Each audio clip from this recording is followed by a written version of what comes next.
রাকসু পূর্ণাঙ্গ রূপ রাজশাহী বিশ্ববিদ্যালয় কেন্দ্রীয় ছাত্র সংসদ প্রতিষ্ঠিত হয় ১৯৬২ সালে, যার লক্ষ্যই সৎ, মেধাবী ও দেশপ্রেমিক ছাত্র নেতৃত্ব তৈরি।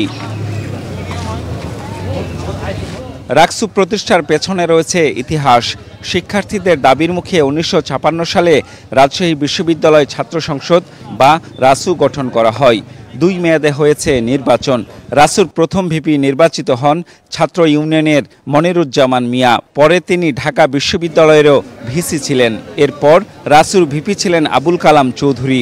১৯৫৮ সালে জেনারেল আইয়ুব খান সামরিক শাসন জারি করলে ১৯৬২ সাল পর্যন্ত ছাত্র সংসদের কার্যক্রম বন্ধ থাকে। পরবর্তীতে রাসু নাম বদলে হয় রাকসু। এখন পর্যন্ত মোট ১৪ বার হয়েছে এই রাকসুর নির্বাচন। আমি গেছিলাম ক্যাম্পাসে এবং অনেকের সাথে কথা বলে দেখেছি একা একা নির্বাচন ভোট চেয়ে বেড়াচ্ছে এবং একা একা ভোট কেন চাচ্ছে সেটারও কিন্তু কোনো উত্তর তারা দিতে পারছে না।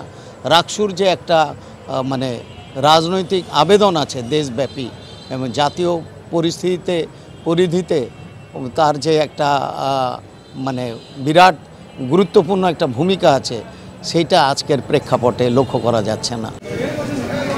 রাকসুর প্রথম ভিপি নির্বাচিত হন শেখ রুস্তম আলী। পর্যায়ক্রমে ভিপি ছিলেন সৈয়দ মজহরুল হক, আব্দুর রাজ্জাক, অধ্যাপক আবু সাঈদ, বায়েজিদ আহমদ, AFM জাহিরুল ইসলাম, আব্দুর রহমান ও মীর শওকত আলী। পরে ভিপি হন হায়দার আলী, নুরুল ইসলাম, ফজলুর রহমান পটল, ফজলে হোসেন বাদশাহ ও রাগিব আহসান মুন্না। রাকসুর সর্বশেষ নির্বাচনে ভিপি নির্বাচিত হন রিজভী আহমদ, যিনি বর্তমানে বিএনপির সিনিয়র যুগ্ম মহাসচিব। এছাড়া সাবেক ভিপি ও জিএসদের মধ্যে অনেকেই জাতীয় রাজনীতিতে পরিচিত মুখ ছিলেন, মন্ত্রিসভার সদস্যও। প্যানেল হয়েছে, দলীয় হয়েছে, কিন্তু ব্যক্তির একটা গুরুত্ব ছিল। সবসময় নেতৃত্ব দানকারী ছাত্র সে যেই দলের হোক না কেন তার প্রতি ছাত্রদের একটা আলাদা সিম্পেথি ছিল এবং এই ছাত্ররা চায় তার অধিকার আদায়ের ক্ষেত্রে যে ছাত্র নেতৃত্ব এ জাতিকে না ছাত্রদের ক্ষেত্রে ভূমিকা রাখবে, সেক্ষেত্রেই ছাত্র নেতৃত্বগুলোকে ছাত্ররা বেছে নিত। জুলাই অভ্যুত্থানের পর শিক্ষার্থীদের দাবির মুখে বিশ্ববিদ্যালয় প্রশাসন রাকসু নির্বাচনের উদ্যোগ নেয়। দীর্ঘ প্রায় ৩৫ বছর পর আগামী ১৬ অক্টোবর অনুষ্ঠিত হতে যাচ্ছে ভোট গ্রহণ।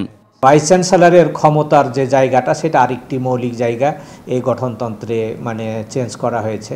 সেটা হচ্ছে আগে সকল প্রকার ক্ষমতাই ছিল মাননীয় ভাইস চ্যান্সেলর তথা রাকসুর সভাপতির। তো এখন নির্বাচনী কাজের সমস্ত দায়িত্ব ভাইস চ্যান্সেলরের জায়গা থেকে নির্বাচন কমিশনের হাতে ন্যস্ত করা হয়েছে।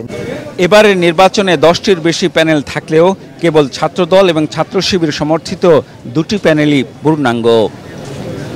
Ziaul Gani Selim, star news, Rajshahi.